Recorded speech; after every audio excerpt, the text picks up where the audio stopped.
Historical perspective हम देख रहे थे। Researchers in the 19th century began to think about behaviour from a physiological perspective. ये 19वीं सदी की बात है जब रिसर्चर्स ने तरह सोचना शुरू किया कि जो हमारा दिमाग है, जो फिजियोलॉजिकल पर्सपेक्टिव है, उसके बारे में सोचा जाए। फिजियोलॉजिकल पर्सपेक्टिव का मतलब ये है कि इंसान का दिमाग वो काम कैसे करता है, उसकी हयातियाती बुनियादों के बारे में सोचना शुरू किया गया। Many of these early thinkers formed the foundation of current knowledge about neuroanatomy, linking the functions of the specific areas of brain with thought and behavior। 19वीं सदी में माहरीन ने ये चीज़ का ख्याल किया कि कोई चीज़ है जो लिंक करती है ब्रेन की साख्त को ब्रेन के वज़ाइफ के साथ। दिमाग के जो वज़ाइफ हैं उसके साइज़ और शेप के साथ मंसूब किए जाने लगे। सबसे पहला नाम है फ्रांस गैल, who lived from 1758 to 1828, had one of the earliest theories that behavior, intellect and even personality might be linked to brain anatomy। He developed the doctrine of phenology। Phenology किसे कहते हैं? इसने ब्रेन के school और उसकी shape के बारे में बात की कि ब्रेन का जो स्कल है, जो शेप है, वो कैसे दिमागी वज़ाइफ और किसी पर्सन की पर्सनालिटी और उसके इंटेलेक्चुअल लेवल को डिटरमिन करती है। इसके बारे में सबसे पहले बात की फ्रांस गैल ने।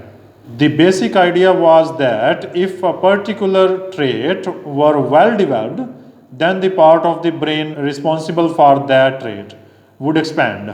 This expansion, according to Gall, would push the area of the skull that covered that part of the brain outward and therefore cause a bulge on the head। जैसे किसी पर्सन में कोई एक ख़ास ट्रेट ज़्यादा है तो इसका मतलब है ब्रेन का कोई हिस्सा जो उस ट्रेट को कंट्रोल करता है वो एक उभार की शक्ल में बाहर को उभरा हुआ मालूम होगा। खैर ये नज़रिया बाद में गलत साबित हो गया, लेकिन इस नज़रिए ने बुनियाद फराहम की जो सही नज़रिया उसकी। Although phenology was quickly shown to be false, इसे गलत माना जाने लगा। It did generate serious research on brain functions, लेकिन ये वही नज़रिया है जो बुनियाद बना सही नज़रिए की। And was the impetus for the work of Pierre Flourens in the early 19th century. Pierre Flourens ने एक नज़रिया पेश किया जो फिनोलॉजी नज़रिया है वो उसकी बुनियाद बना। Flourens was the first person to study the functions of the major section of the brain. सबसे पहले ब्रेन को सेक्शंस में डिवाइड करने वाला बंदा है Florence Perry. He did this by extirpation, also known as ablation. In extirpation, various parts of the brain are surgically removed। एक्सटायरपेशन एक ऐसा मेथड है जिसके ज़रिए ब्रेन के मुख्तलिफ पार्ट्स को रिमूव कर दिया जाता है सर्जिकली। फिर देखा जाता है कि कौन से वज़ाइफ कोई शख्स सर अंजाम दे रहा है या नहीं। ख़ास ब्रेन पार्ट्स को रिमूव कर दिया जाता है स्कल से और देखा जाता है कि इस रिमूव होने की सूरत में कौन से वज़ाइफ सर अंजाम नहीं दे पा रहा। And the behavioural consequences are observed, देखा जाता है कि बिहेवियर में क्या चेंजेस आई हैं। Flourens did most of his work on pigeons. Flourens ने अपना ज़्यादातर काम कबूतरों पे किया है। Flourens work led to his assertion that the brain had specific parts for specific functions. Flourens ने यह चीज़ साबित की कि ब्रेन के दिमाग के मुख्तलिफ मखसूस हिस्से हैं जो मखसूस साइकोलॉजिकल और दिमागी वज़ाइफ को सर अंजाम देते हैं। And that the removal of one part weakens the whole brain. और ये चीज़ भी पता लगाई कि दिमाग का कोई एक हिस्सा रिमूव कर दिया जाए तो वो पूरे दिमाग को, पूरे जहन को कमज़ोर कर देता है। इसके बाद नाम है विलियम जेम्स का, who lived from 1842 to 1910, believed that it was important to study how the mind functioned in adopting to the environment. William James ने 19वीं सदी के शुरू में ही इस चीज़ को क्लियर किया कि कैसे किसी इंसान का जहन अपने माहौल से मुताबिकत हासिल करता है या अपने माहौल के बारे में मालूमात फराहम करता है। अपने माहौल के बारे में, अपने गिरदोपेश के बारे में इंफॉर्मेशन इकट्ठी करता है। His view was among the first theories that formed functionalism. ये वो थ्योरी है जिसने फंक्शनलिज्म की बुनियाद रखी। A system to thought in psychology that was concerned with studying how mental processes help individuals adopt to their environments. इसने वो system develop किया जो साइकोलॉजी की बुनियाद बना। साइकोलॉजी में एक मेजर स्कूल ऑफ थॉट जिसे फंक्शनलिज्म के नाम से जाना जाता है, उसकी बुनियाद बना इसका ये नज़रिया, जिसमें ये चीज़ साबित की गई कि कैसे किसी इंसान का जहन ये तमाम सलाहियतें रखता है कि वो ख़ास किस्म के माहौल के साथ एडजस्ट कर सके। इसके बाद जो नाम है वो है जॉन डेवी का। John Dewey, who lived from 1859 to 1952, is another important name in functionalism. Since his 1896 article is seen as its inception, this article criticized the concept of the reflex arc. इसने एक article लिखा था 1896 में जिसमें reflex arc पे तनकीद की गई थी। रिफ्लेक्सेस क्या होते हैं? रिफ्लेक्सेस वो तमाम तर इनवॉलंटरी मूवमेंट्स होती हैं जो इंसान की बॉडी में होती हैं, जो इंसान का दिमाग कंट्रोल नहीं करता बल्कि स्पाइनल कॉर्ड कंट्रोल करता है, which breaks the process of reacting the stimulus into discrete. समझा जाता है कि रिफ्लेक्स इसी चीज़ का नाम है कि जो गैर इरादी तौर पे किसी स्टिमुलस के जवाब में सरजद होने वाले अफ़आल। Dewey believed that psychology should focus on the study of the organism as a whole as it functioned to adapt to the environment. Dewey का ये नज़रिया था कि ये रिफ्लेक्सेस पे उसने तनकीद की और उसने कहा कि किसी भी ह्यूमन को एज आ होल परसीव करना चाहिए। इसके बाद जो बड़ा नाम है वो है Paul Broca. Around 1860 Paul Broca added to the knowledge of physiology by examining the behavioural defects of people with brain damage. इसके पास एक पेशेंट था जिसका दिमाग डैमेज था, ब्रेन डैमेज था। इसने उस पर स्टडीज़ की हैं, उस पर रिसर्च की है। उसके मरने के बाद इसने उसके दिमाग को खोला और पता लगवाया कि एक पुर्जा इसमें ऐसा है जो डैमेज हो चुका है, जिसके बायस इसकी ख़ास किस्म की फंक्शनिंग नहीं हो रही। तो फिर उसका नाम, उस पुर्जे का नाम, उस पार्ट, ब्रेन के पार्ट का नाम ब्रोका के नाम पे ब्रोका एरिया पड़ गया। दो साइंटिस्ट, दो फिजियोलॉजिस्ट ऐसे हैं, दो माहिरीन ऐसे हैं जिन्होंने डेड बॉडीज़ को स्टडी किया, ऑटोप्सी की, जिसने दरियाफ्त किया मुख्तलिफ एरियाज़ को। एक है ब्रोका, पाउल ब्रोका, दूसरा है वर्निक। पाउल ब्रोका ने एक एरिया दरियाफ्त किया जिसे ब्रोका एरिया के नाम से जानते हैं। अगर ब्रोका एरिया डैमेज हो तो किसी भी पर्सन की जो स्पीच है, जबड़ा मूव नहीं करेगा। दूसरा वर्निक एरिया है जिसकी वजह से कंप्रीहेंशन प्रॉब्लम आएगी कि इंसान चीज़ों को समझ नहीं पाएगा। ब्रोका ने ब्रेन का एक एरिया दरियाफ्त किया जिसका नाम ही ब्रोका एरिया पड़ गया।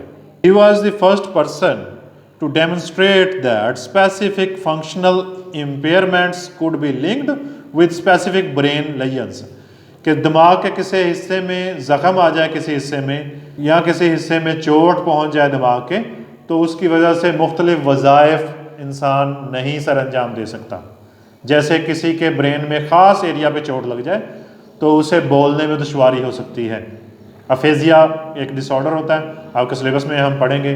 एक ख़ास हिस्से में चोट लग जाए तो इंसान की कंप्रीहेंशन में प्रॉब्लम आ जाती है, इंसान चीज़ों को समझ नहीं पाता। Broca found that a man who'd been unable to talk was actually unable to do so because of a lesion in a specific area.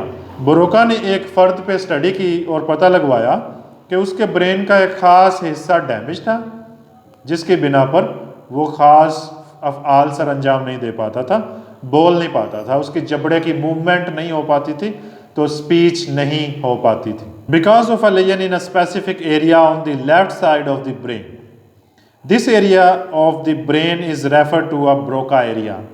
Broca ने अपने पेशेंट पे काम किया उसके मरने के बाद, और उसने पता लगवाया कि उसके ब्रेन का एक ख़ास हिस्सा डैमेज था, जिसकी बिना पे उसका जबड़ा मूव नहीं कर पाता था और वो बोल नहीं पाता था। इसी तरह से वर्निक ने भी एक एरिया दरियाफ्त किया था ये दो एरिया है, ब्रोका एरिया और वर्निक एरिया। एक कंप्रीहेंशन ऑफ स्पीच को मुतासर करता है और एक प्रोडक्शन ऑफ स्पीच को मुतासर करता है। इंसान बोल नहीं पाता, अल्फाज प्रोड्यूस नहीं कर पाता।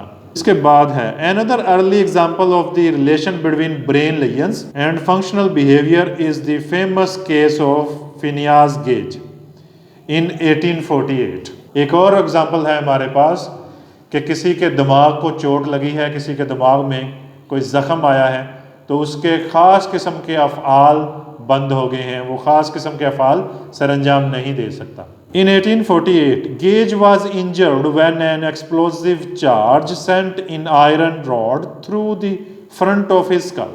एक फर्द था गेज नाम का, जो एक एक्सप्लोसिव चार्ज देने पे एक आयरन रॉड के थ्रू जब उसका दिमाग, उसके स्कल में, उसकी खोपड़ी में वो आयरन रॉड लग गया, तो फिर उसका क्या मामला हुआ?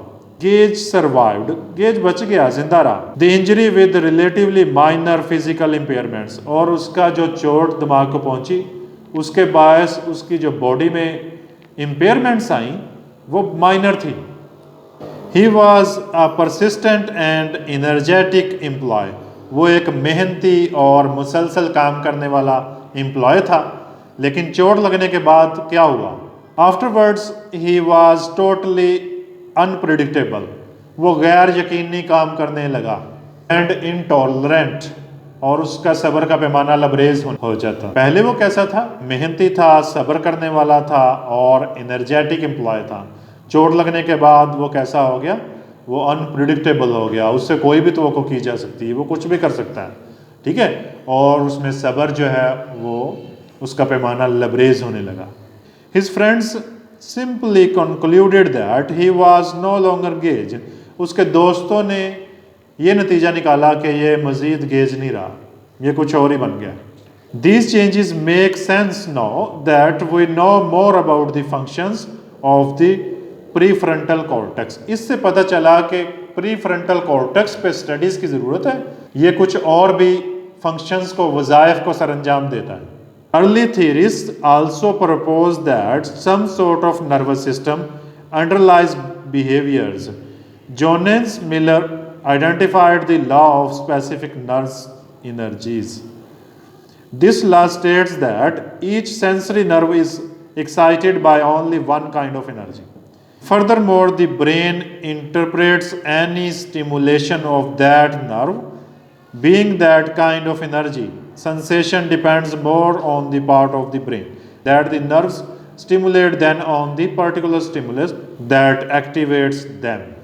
Next जो नाम है वो है Hermann von Helms, was the first to measure the speed of nerve impulse by actually measuring the speed of impulse in terms of reaction.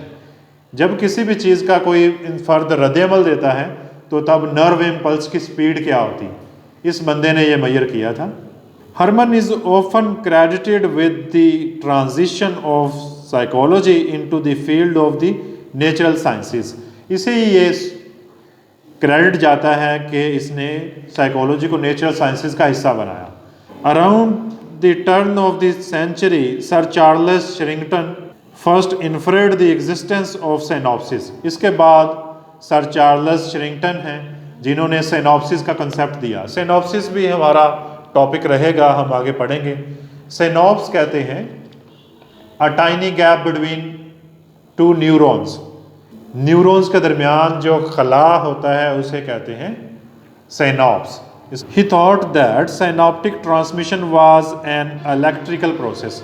Harman का कहना था कि जो ट्रांसमिट होती है एनर्जी वो एक इलेक्ट्रिकल इम्पल्स की सूरत में होती है। But we know that it is primarily a chemical process, लेकिन अब हम जानते हैं कि ये एक केमिकल प्रोसेस होता है, हालांकि इलेक्ट्रिकल इम्पल्स वाली बात भी सच है।